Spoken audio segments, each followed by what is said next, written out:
Well, hello there, my little Asian apparitions, and welcome back to 31 Films of Halloween. Day 18. Y'all still with me? I am so proud. I'd be even more proud if you subscribe to the YouTube channel at Another Scream Queen 76. This queen. Alright, y'all, so I told you from the beginning that I was going to be doing a number of international horror films. And I recently fell down the rabbit hole of Asian horror cinema, specifically Japanese horror. And another one of these lists or surveys or something came out. I don't know who's doing these, but they are not ringing my phone. I am so heartbroken.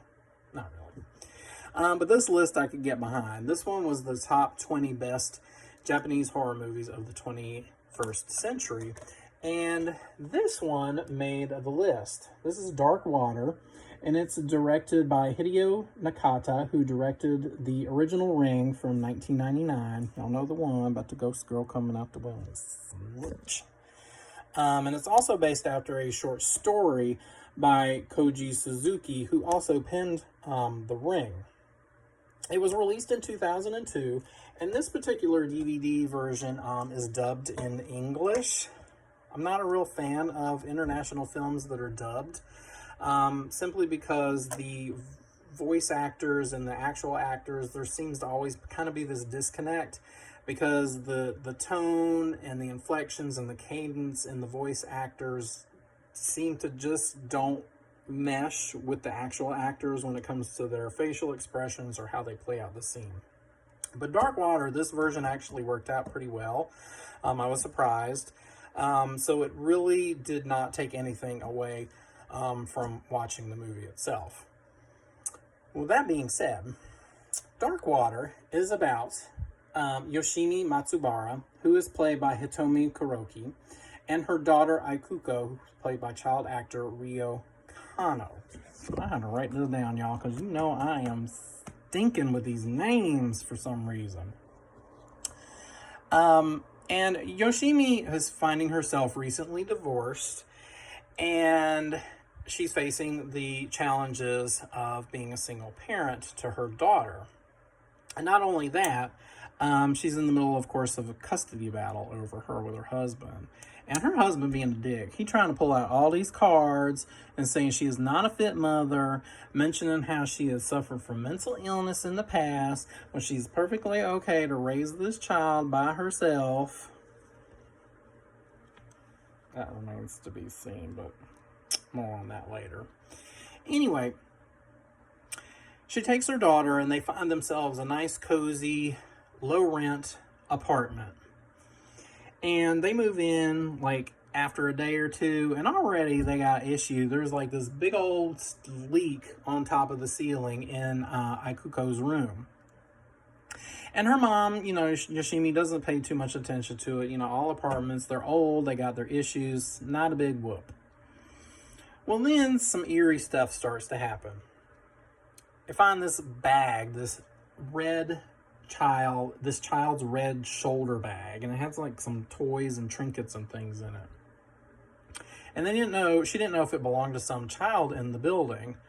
And her daughter wants to keep it, but she's like, no, ma'am, Pam, don't touch it. It's not yours. Oh, it's definitely not hers, because it belonged to some little missing child who has been gone for like 3 years. And so Yoshimi goes to throw it in the rubbish.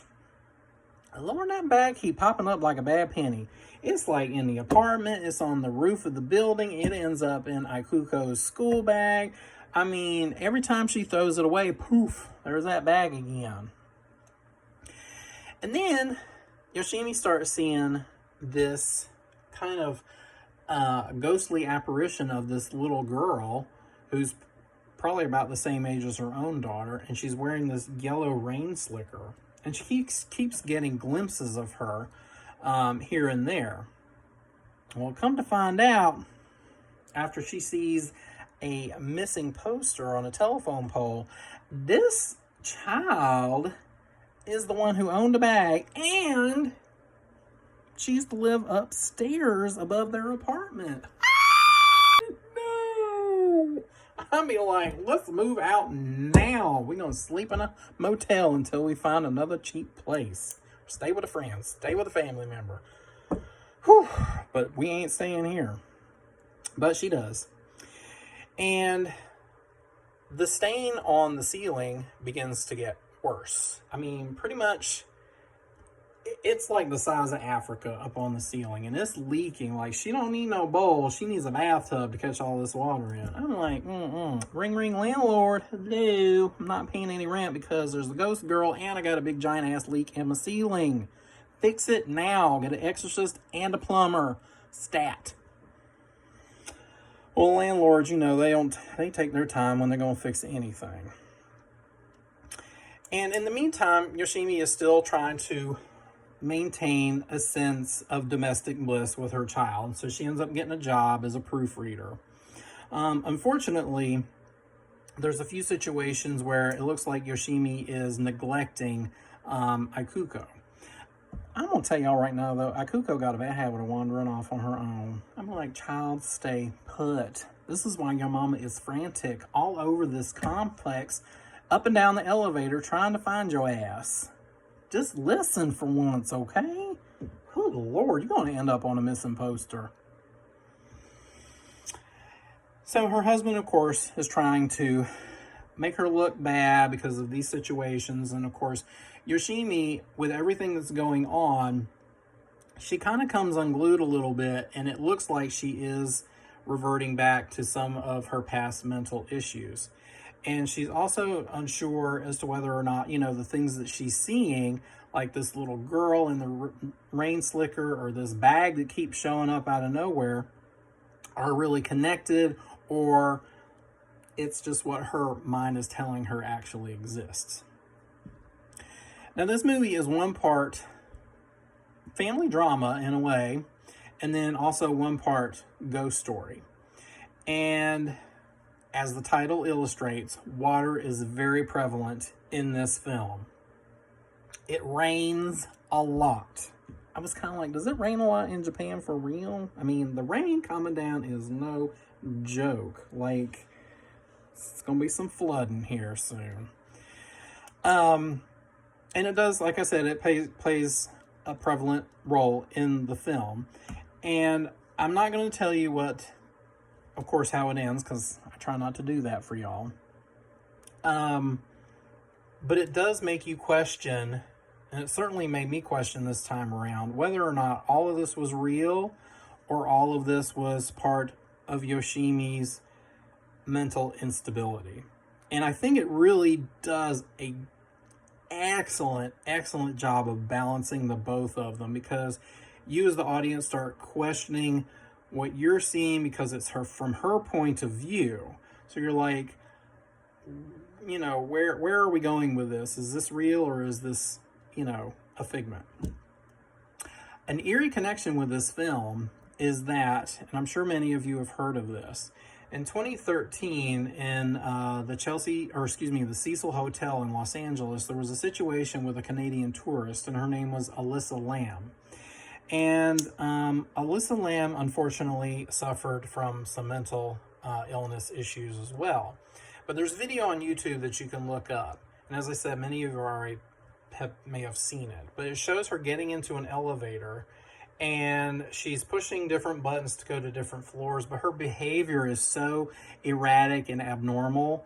At moments, she's standing perfectly still, but then she's like, as soon as she gets off onto a different floor, she's like looking outside. It's almost like something is following her or something is in the elevator with her.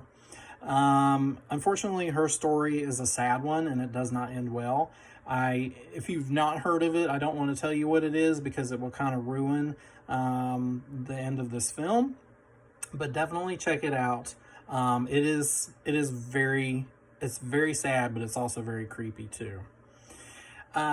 Dark Water is an excellent Japanese horror film. I'm going to give this one, I'm going to give it 4.5 pumpkins. Like, I really liked it, and I've seen it before, but this time around, for some reason, I really connected with it. There is a remake with Jennifer Connelly that came out, I think, maybe 3 years after this movie was released. I saw that one, but it was a long time ago. I do remember I enjoyed it. It was a little more artsy in a way, if that makes sense. But as I said, it's been a long time since I'd seen it. My opinion might change by then. But yeah, 4.5 pumpkins. Lord, I needed a towel when I was watching it. This movie is super wet. Ugh. Anyway, till next time, if you decide to rent an apartment, I suggest you check for stains in the ceiling, stains in the walls. You make sure that electricity works. Definitely make sure the AC and the heat are working. And you best find out if there ain't little ghost girls wandering around them halls. Boo!